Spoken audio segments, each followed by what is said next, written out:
আসছি নিউ মার্কেটে। আসার পরে এক মামার দোকান পেলাম, এখানে উনি বেলপুরি এবং ফুচকা তৈরি করে।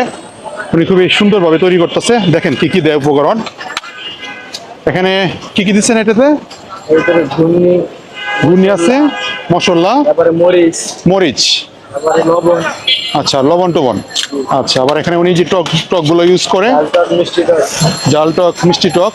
আমারটার মধ্যে আবার টক দিয়েন না, ওটার মধ্যে টক দিয়েন। হ্যাঁ, আচ্ছা। আর যে পুরিগুলো কি আপনারা নিজেরা বাসায় বানান? মানে নিয়ে আসেন, কিনে নিয়ে আসেন? আচ্ছা আচ্ছা, ওনার এখানে বেলপুরি পাওয়া যায়, আবার ফুচকা, চটপটি সবই আছে।